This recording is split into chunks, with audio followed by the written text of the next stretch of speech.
Olha só, pessoal, os profissionais que trabalham em ambiente hospitalar já estão habituados a conviver com as adversidades, que são encontradas pela frente. Afinal, eles são responsáveis por cuidar da saúde dos enfermos. Mas na hora de dar uma má notícia a um paciente, o cuidado ele deve ser redobrado. Para falar sobre a importância dessa boa comunicação, eu recebo agora aqui no estúdio o médico geriatra Anderson Ascioli. Muito bom dia, doutor Anderson. Seja muito bem-vindo aqui ao Bem Assim. Obrigado, Mara. Obrigado a todos que estão assistindo. E realmente, assim, é uma temática muito discutida já no mundo, né?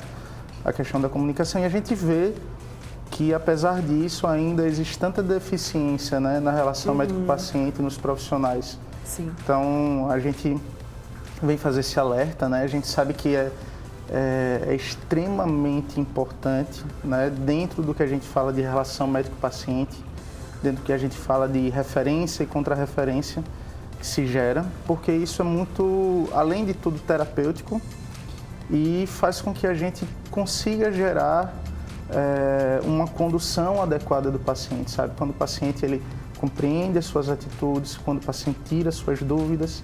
Então, a comunicação na área da saúde, ela é chave, sabe? Ela, de fato, ela é chave que abre portas. Tá. E se a gente não consegue dar importância a ela, gera muitos problemas, né? Muitos problemas. Eu já queria começar perguntando por que é importante, doutor, tomar cuidado com essa comunicação, tomar cuidado como que se fala com os pacientes? Perfeito.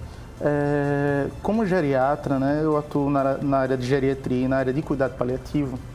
Então, são grandes áreas da medicina que necessitam da comunicação como um pilar, né? Então, a gente precisa ter o olhar da informação, o olhar da dúvida. A gente precisa gerar esse cuidado em relação às inseguranças que os pacientes trazem. Então, tanto o envelhecimento, né, quanto o paciente que convive com uma doença mais grave, né, uma doença que exige muitos cuidados, são pacientes que trazem consigo muitas inseguranças. Sim. Então, se naquele momento o médico ele não consegue estabelecer uma relação de confiança, se ele não consegue estabelecer uma relação de tranquilidade, de transparência, as inseguranças elas são levadas de volta para casa. E isso, com certeza, né, isso gera muitos comprometimentos para a adesão do tratamento, né? Então, vários estudos, inclusive do ponto de vista bioético, né, que estuda a comunicação e saúde, do ponto de vista da comunicação de más notícias, que é muito estudada pela área do cuidado paliativo, a gente sabe que estabelecer uma comunicação adequada é o primeiro passo para você gerar a qualidade de vida que aquele seu paciente precisa. Sim. Naquele momento. Entendeu? Então, é de fundamental importância. Existe técnica para isso, né? A gente hoje percebe que a maioria das escolas médicas no Brasil começam a se importar com isso, uma coisa que na Europa ou nos Estados Unidos já é mais frequente, até porque a realidade americana é uma realidade muito difícil, né? Uma realidade do processo, da vigilância, né? Então, a área jurídica médica nos Estados Unidos ela é muito, muito difícil de atuar, muito, muito vigilante. Então, a gente traz uma realidade muito em que o médico ele precisa se inserir. Sim, eu acho interessante que quando a gente fala de medicina, a comunicação ela está totalmente ligada à confiança. Sim. Se o médico ele se comunica bem com o seu paciente, ele passa uma certa e transmite uma certa confiança para aquele paciente. E o paciente sente que ali, além de médico, né, ele sabe que ele vai poder confiar naquele profissional.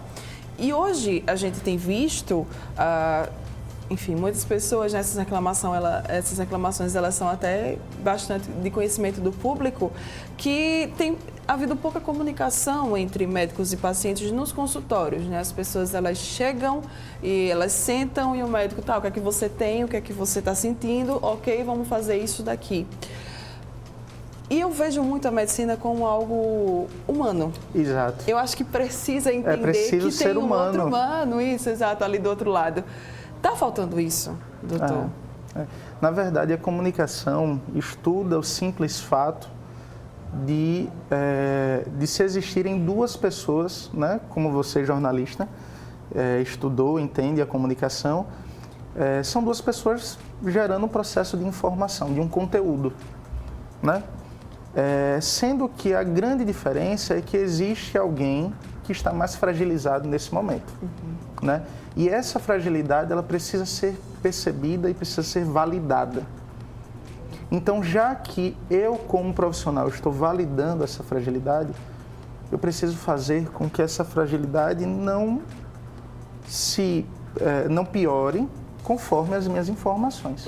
Ao contrário, que essa insegurança, que esse desafio emocional que esse paciente vai viver, que seja algo trabalhado da melhor forma, sabe? Então, se a gente vai para a situação da geriatria, onde muitas vezes a gente trabalha com pacientes com doenças crônicas, né? Doenças como as demências, né? Os comprometimentos cognitivos, as insuficiências cardíacas, né? As doenças crônicas de vários órgãos, o paciente receber aquela notícia, por exemplo, chegar no seu consultório e ouvir de você numa fase inicial que o paciente tem Alzheimer, sabe? E hoje a proporção que o Alzheimer tem, né? No mundo, né? Os diagnósticos que estão sendo cada vez mais precoces, então se gera um sofrimento emocional muito grande, tá? Então é preciso que muito antes de um médico que pense em exames, pense na tecnologia, pense em botar você de cabeça para baixo em qualquer lugar, eu preciso... E pense nesse tratamento, né? Exato. Que ele pense em tocar você, pense no que você tem construído na sua vida, no que você tem de humano, quais são as suas relações humanas, quais são as suas relações profissionais também, que são importantes, sabe? Porque o prejuízo na sua estrutura de vida vai ser muito impactante. Ou seja, eu vou... E até na própria aceitação, né, doutor? Claro. A depender de como essa notícia é dada, eu vou ter uma aceitação totalmente diferente do diagnóstico, né? Exatamente. Então aí a gente caminha para a parte da técnica, né? Então, existem vários protocolos e aí um protocolo muito utilizado no mundo, que é o protocolo SPIKES, de comunicação de más notícias. Ele normalmente é utilizado, sabe, quando você vai dar uma má notícia, uma notícia de um câncer, uma notícia de uma demência, uma notícia de uma doença renal crônica, né? Uma situação mais impactante. Então, existe esse protocolo para lhe guiar.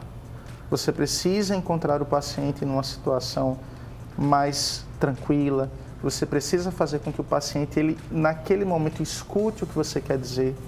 Você precisa chegar numa informação em que ele entenda.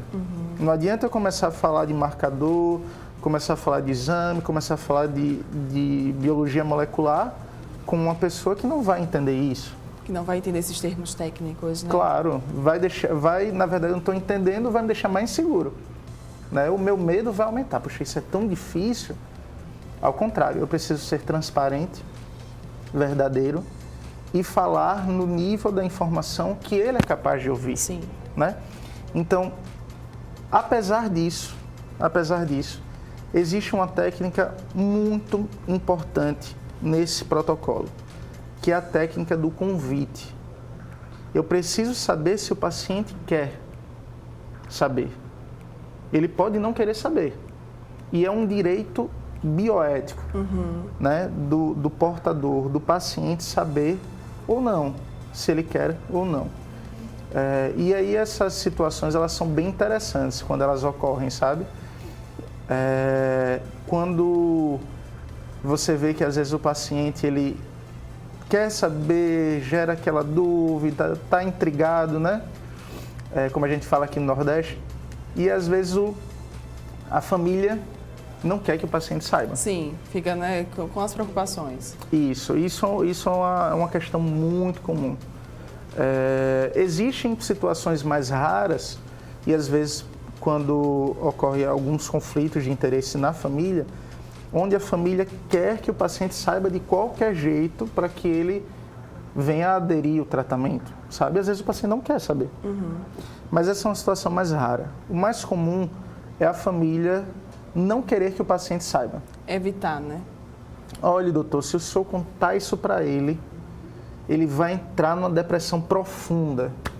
Aí que ele vai piorar mesmo. Aí que fulaninho não vai conseguir. E às vezes você vê no dia a dia que o paciente ele tem a angústia da dúvida. Essa angústia da dúvida, ela é muito mais cruel, tá? Isso é algo que a psicologia gerontológica ela explica.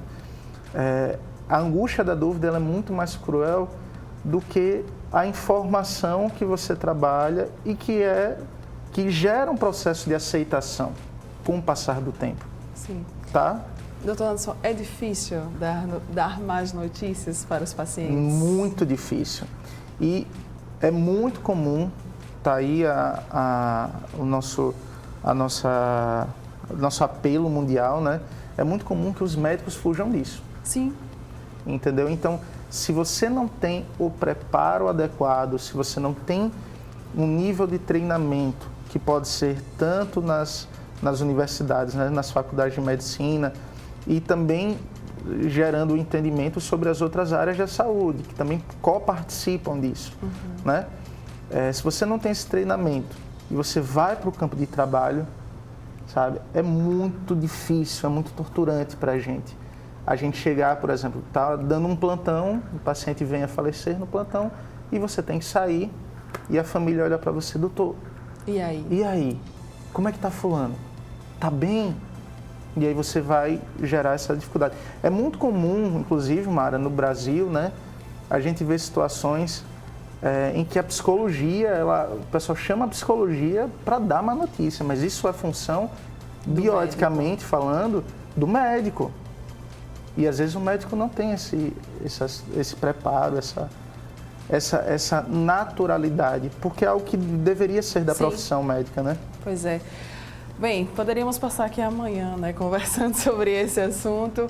Infelizmente eu não tenho mais tempo, doutor Anderson, mas eu queria que a gente encerrasse, né, o programa, encerrasse aqui essa entrevista com o senhor falando sobre isso. Qual que seria então a sua mensagem quando a gente fala de más notícias e medicina, né? Como é que dá para fazer essa junção, apesar de ser tão difícil? Qual que seria, então, a sua mensagem, nesse caso, para os profissionais, né, para os médicos que estão nos assistindo? Isso. Na verdade, o interessante é a gente se importar com isso, né? Do ponto de vista médico, a gente percebe que o médico ele se importa muito pouco. Muitas vezes a parte técnica, ela se sobressai, né, nas nossas necessidades, e a gente se importa muito pouco com a comunicação, com a relação médico-paciente, que também é técnica.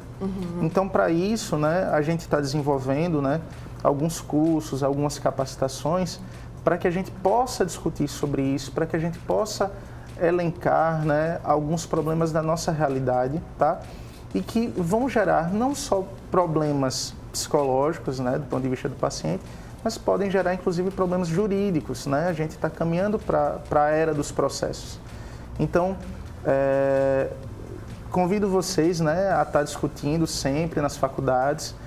Eu tenho alguma circulação pelas faculdades e aí é importante a gente estar sempre discutindo esse tema, porque ele é de muita relevância. Muito bom. Quem quiser mais informações, como é que pode contactar? Então, a gente tem o nosso Instagram, tá? Que é o Palicare, tá? Que é um fomento de um grupo de geriatras que está estudando cuidado paliativo aqui em Maceió.